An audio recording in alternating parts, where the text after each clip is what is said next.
أعوذ بالله من الشيطان الرجيم. بسم الله الرحمن الرحيم.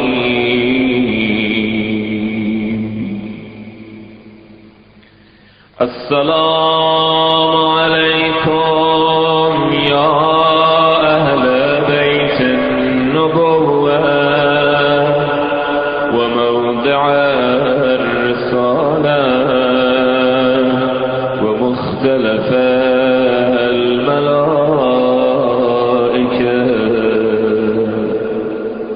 ومهبط الوحي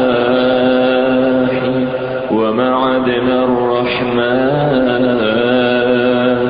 وخزان العلم ومنتهى الحلم وأصول الكرم وقادة الأمم وأولياء النعم وعناصر الأبرار ودعائم الأخيار وساسة العباد وأركان البلاد وأبواب الإيمان وأمناء الرحمن وسلالة النبي وشفوة المرسلين وعترة خيرة رب العالمين ورحمة الله وبركاته.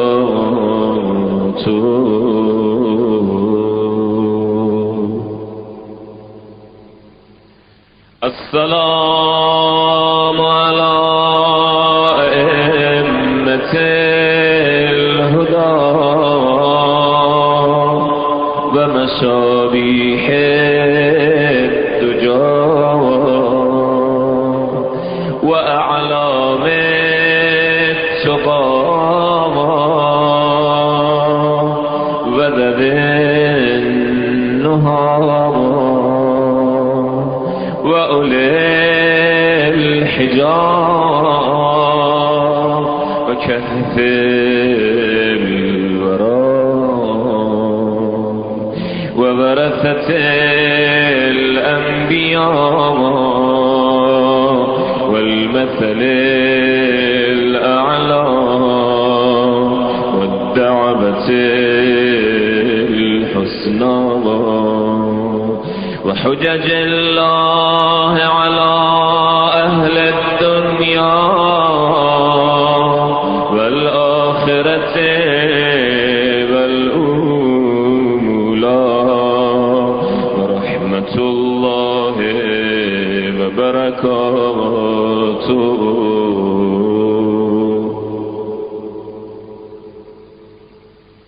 السلام على محل معرفة الله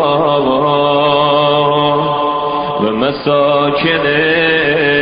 بركة الله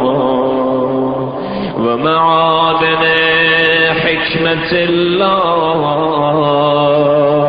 وحفظة سر الله وحملة كتاب الله وأوصياء نبي الله وذرية رسول الله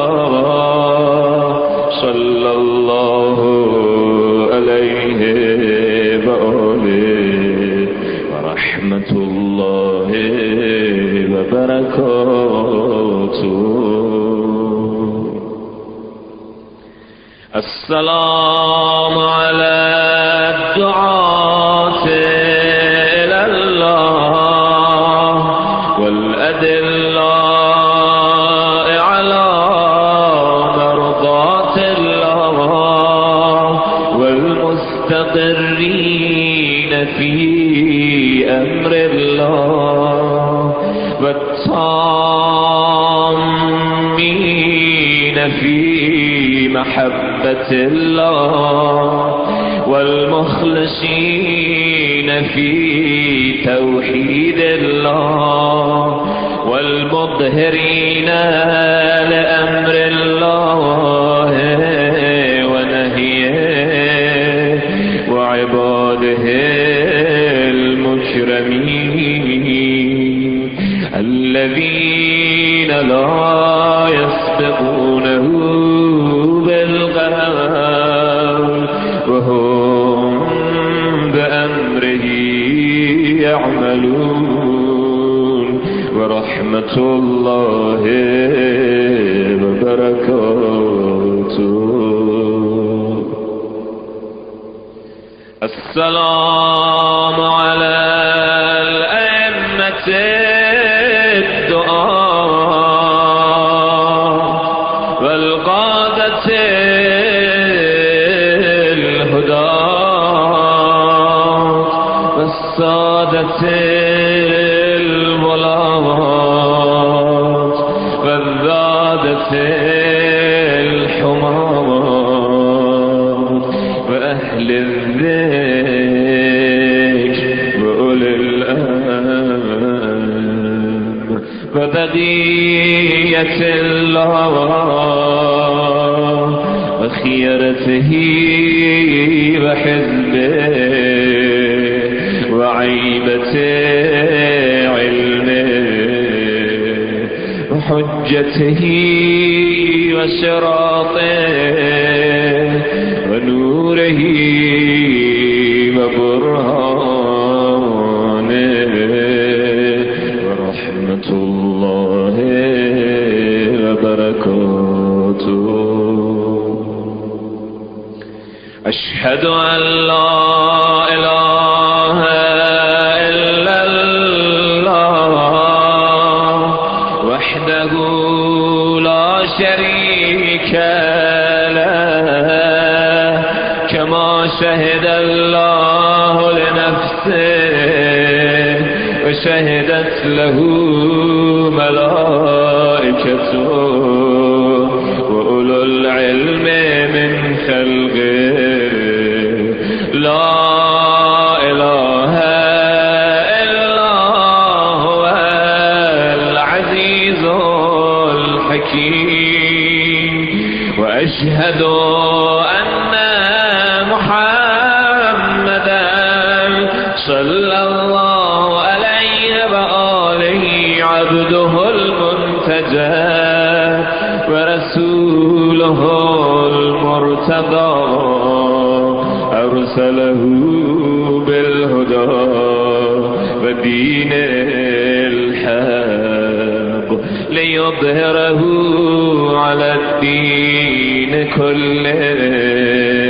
ولو كره المشركون. وأشهد أنكم الأئمة الراشدون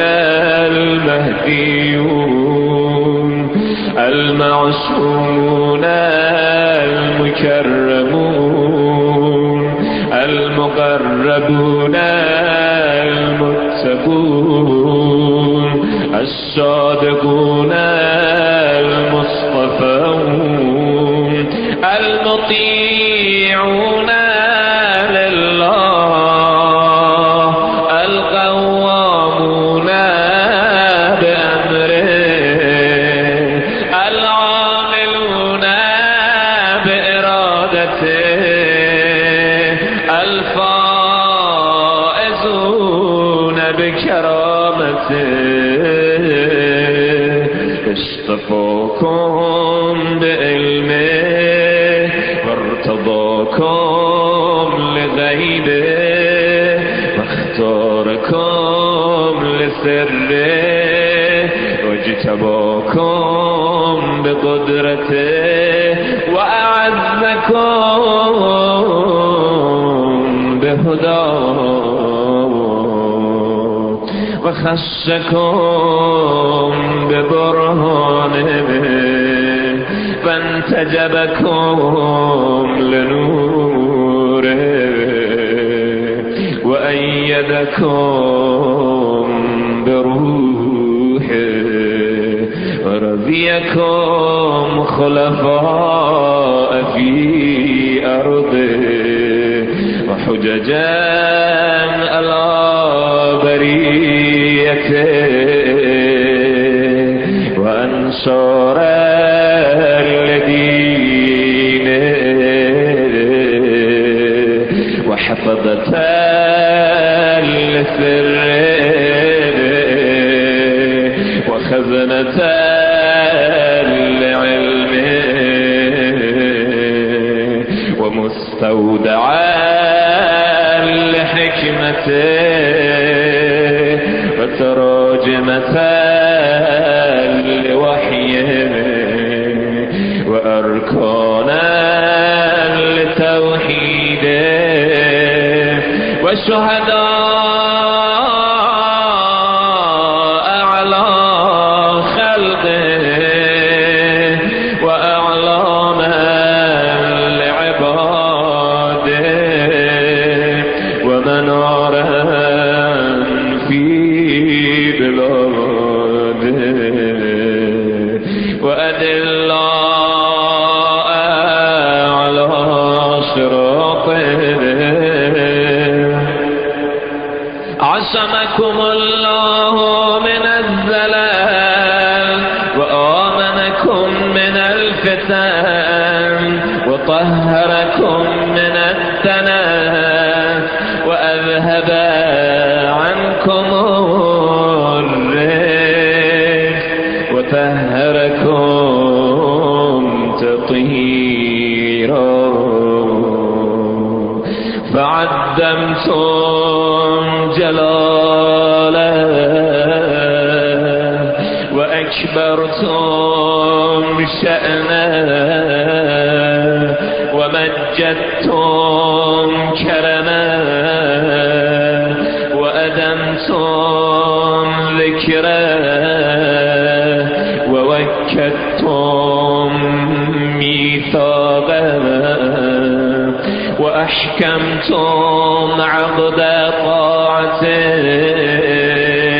ونصحتم له في السر والعلانية ودعوتم إلى سبيله بالحكمة والموعظة الحسنة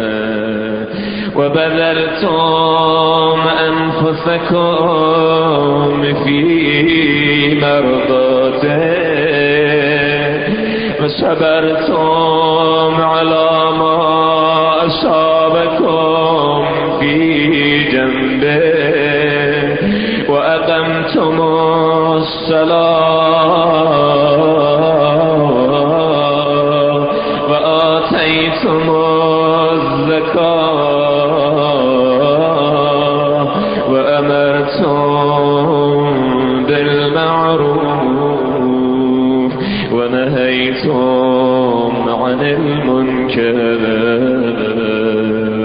وجاهدتم في الله حق جهاده حتى أعلنتم دعوته وبينتم فرائضه وأقمتم حدوده ونشرتم شرائع أحكامه وسننتم سنته وسرتم في ذلك منه إلى الرضا وسلمتم له القضاء وصدقتم من رسلي من مضى فالراغب عنكم مارع واللازم لكم لاحق والمقصر في حقكم ظاهر والحق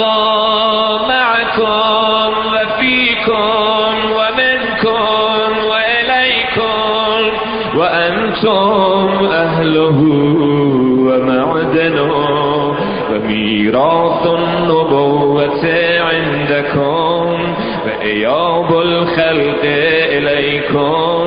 وحسابهم عليكم وفشل الخطاب عندكم وآيات الله لديكم وعزائمه فيكم ونوره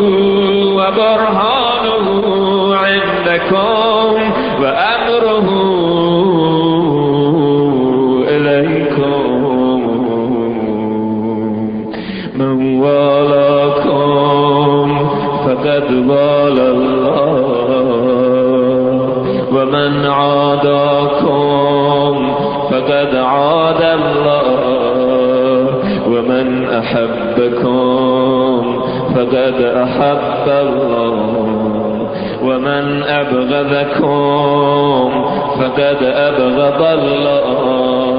ومن اعتصم بكم فقد اعتصم بالله أنتم الشراق الأقوام وشهداء دار الفناء وشفعاء دار البقاء والرحمة الموصولة والآية المخزونة والأمانة المحفوظة والباب المبتلى به النار من أتاكم نجا فمن لم يأتكم هلاك إلى الله تدعون وعليه تدلون وبه تؤمنون وله تسلمون وبأمره تعملون وإلى سبيله ترشدون وبقوله تحكمون سأدى من والاكم وهلك من عاداكم وخاب من جحدكم وضل من فارقكم وفاز من تمسك بكم وأمن من لجأ إليكم وسلم من صدقكم وهدي من اعتصم بكم من اتبعكم فالجنة مأواه ومن خالفكم فالنار مثواه ومن جحدكم كافر ومن حاربكم مشرك ومن رد عليكم في أسفل درك من الجحيم أشهد أن هذا سابق لكم فيما فيما مضى وجار لكم فيما بقي وأن أرواحكم ونوركم وطينتكم واحدة طابت وطهرت بعضها من بعض خلقكم الله أنظارا فجعلكم بأرشه محدقين حتى من علينا بكم فجعلكم في بيوت أذن الله أن ترفع ويذكر فيها اسمه وجعل صلاتنا عليكم وما خصنا به من ولايتكم طيبا لخلقنا وطهارة لأنفسنا وتزكية لنا وكفارة لذنوبنا كنا عنده مسلمين بفضلكم ومعروفين بتصديقنا إياكم فبلغ الله بكم أشرف محل المكرمين وأعلى منازل المقربين وأرفع درجات المرسلين حيث لا يلحقه لاحق ولا يفوقه فائق ولا يسبقه سابق ولا يطمع في إدراكه طامع حتى لا يبقى ملك مقرب ولا نبي مرسل ولا صديق ولا شهيد ولا عالم ولا جاهل ولا دني ولا فاضل ولا مؤمن صالح ولا فاجر طالح ولا جبار عنيد ولا شيطان مريد ولا خلق فيما بين ذلك شهيد إلا عرفهم جلالة أمركم وعظم خطركم وكبر شأنكم وتمام نوركم وصدق مقاعدكم وثبات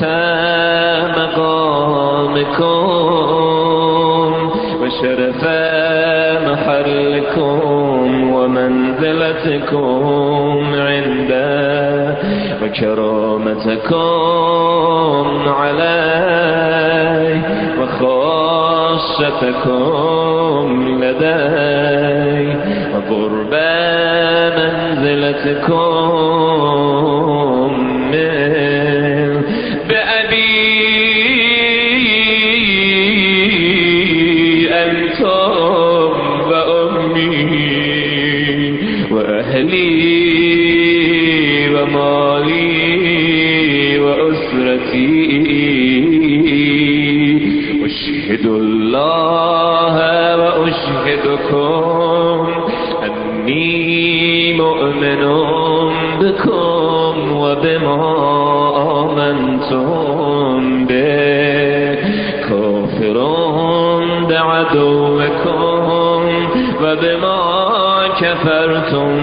به مستبشر بشأنكم وبضلالة من خالفكم موال لكم ولأوليائكم وبغض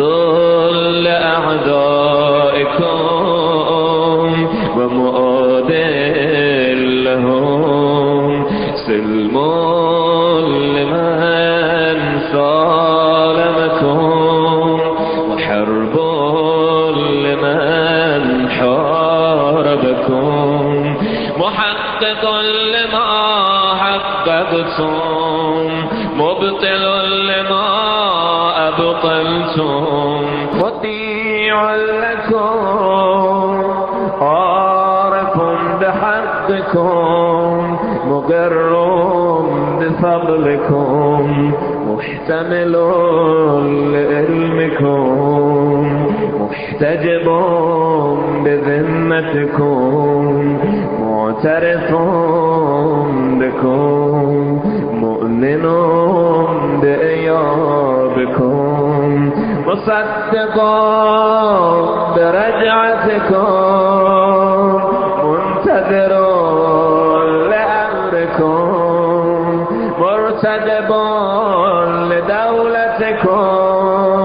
آخذ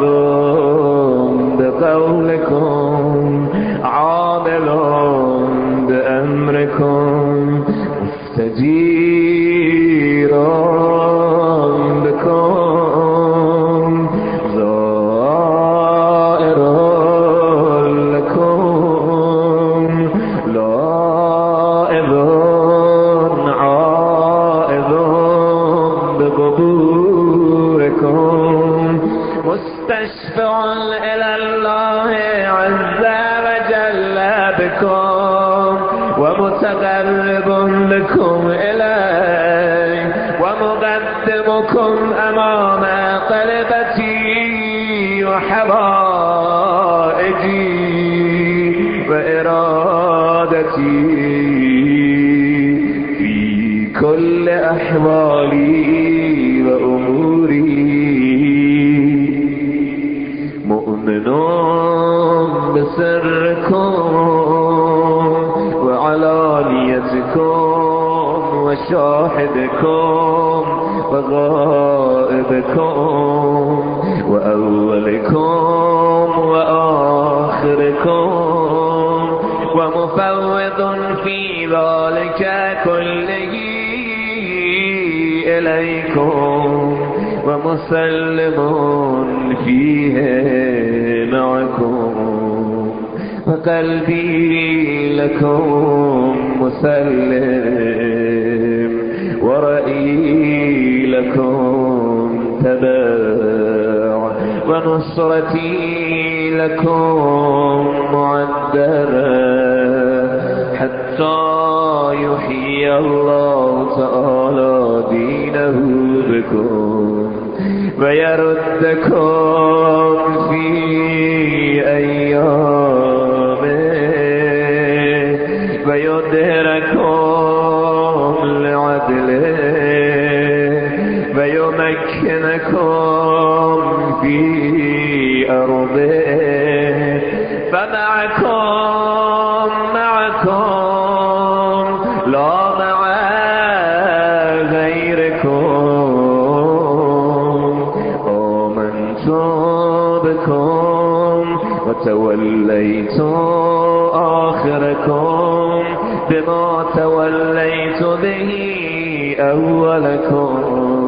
وبرئت إلى الله عز وجل من أعدائكم ومن الجبت والطاغوت والشياطين وحزبهم الظالمين لكم والجاحدين لحقكم والمارضين من ولايتكم والغاصبين لإرثكم والشاكين فيكم والمنحرفين عنكم ومن كل بليجة دونكم وكل مطاع سواكم ومن الأئمة الذين يدعون إلى النار فثبتني الله أبدا ما حييت على مغالاتكم ومحبتكم ودينكم ووفقني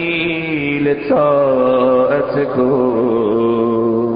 ورزقني شفاعتكم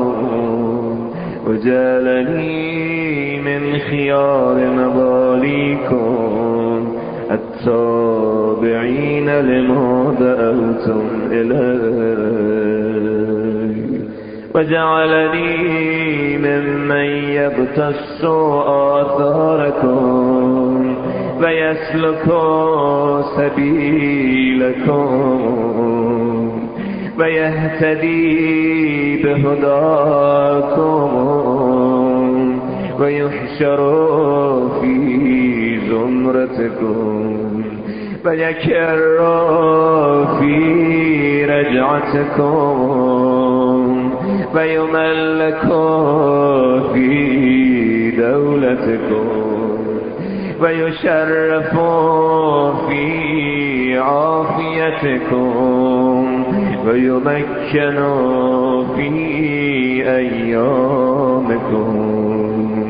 وتقر عينه غدا برؤيتكم بأبي أنتم وأمي ونفسي وأهلي ومالي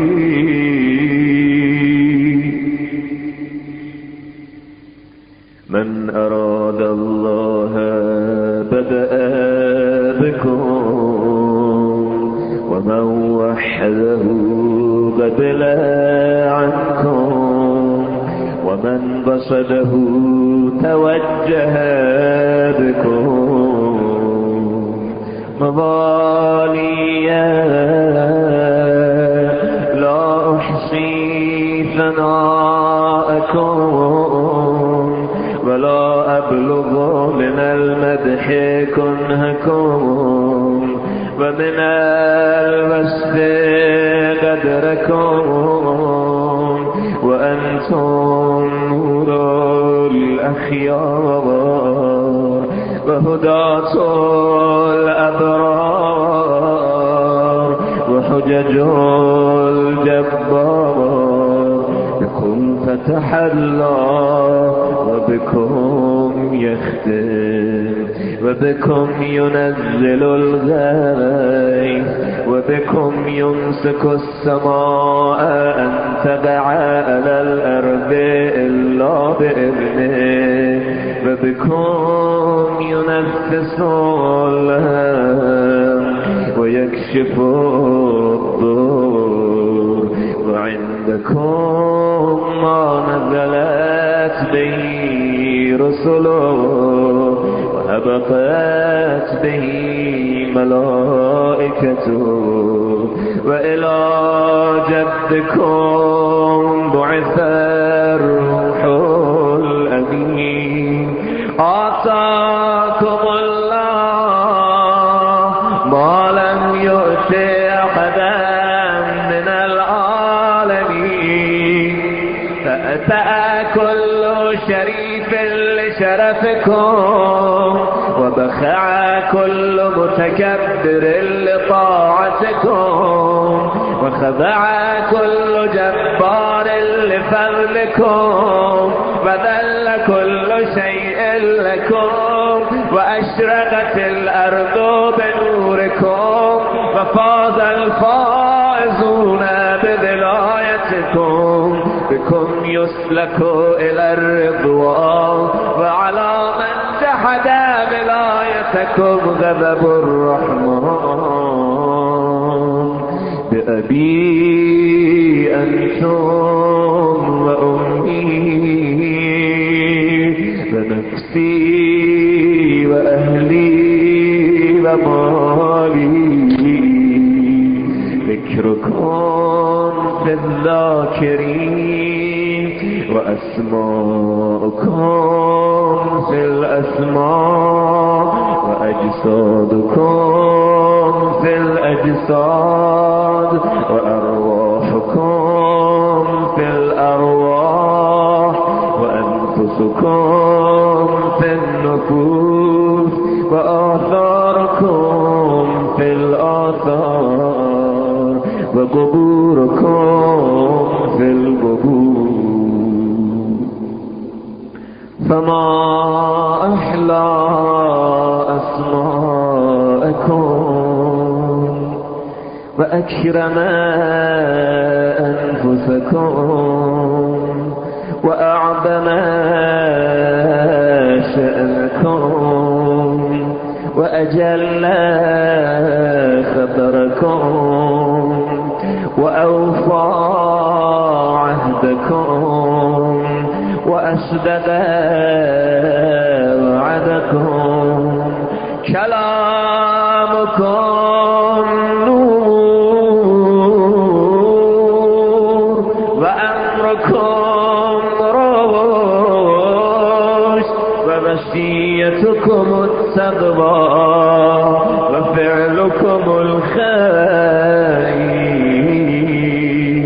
وعادتكم الإحسان وسجيتكم الكرم وشأنكم الحق والصدق والرفق وقولكم حكم وحكم ورأيكم علم وحلم وحلم. إن ذكر الخير كنتم أولا وأصله وفرعا ومعدنه ومأواه ومنتهى. بأبي أنتم وأمي بنفسي كيف أصف حسن ثنائكم وأحصي جميل بلائكم. وبكم أخرجنا الله من الذل وفرج عنا غمرات الكروب وأنقذنا من شفا جرف الهلكات ومن النار. بأبي أنتم وأمي ونفسي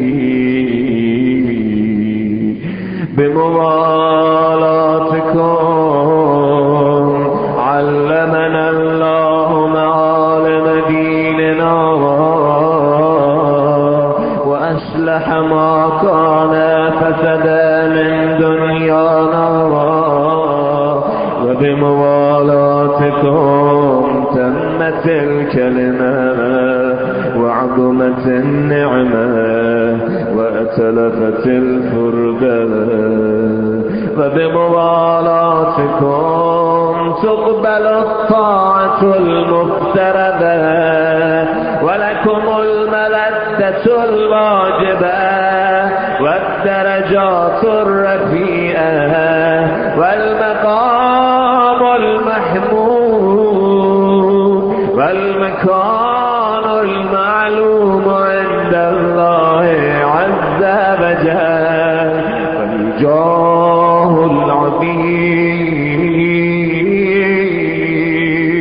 الشأن الكبير والشفاعة المقبولة. ربنا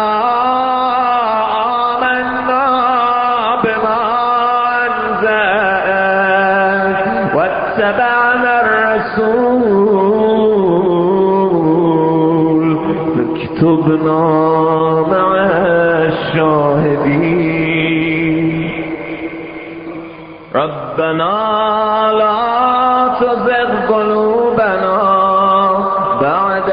إذ هديتنا وهب لنا من لدنك رحمة إنك أنت الوهاب. سبحان ربنا إن كان بعد ربنا لمفعولا.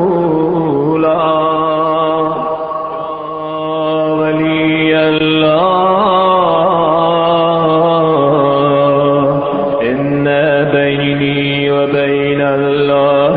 عز وجل ذنوبا لا يأتي عليها إلا رضاكم فبحق من ائتمنكم على سره واسترعاكم أمر خلقه وقرن طاعتكم بطاعته لما استوهبتم ذنوبي وكنتم شفعائي فإني لكم مطيع من أطاعكم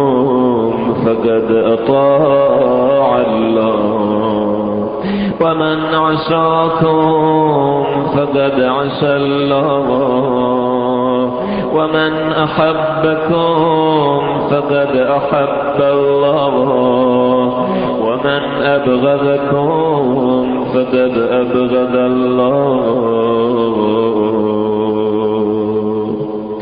اللهم إني لو وجدت شفعاء أقرب إليك من محمد وأهل بيته الأخيار الأئمة الأبرار لجعلتهم شفعائي فبحقهم الذي أوجبت لهم عليك أسألك أن تدخلني في جملة العارفين بهم وبحقهم وفي زمرة المرحومين بشفاعتهم إنك أرحم الراحمين. وصلى الله على محمد وآله الطاهرين وسلم تسليما كثيرا. وحسبنا الله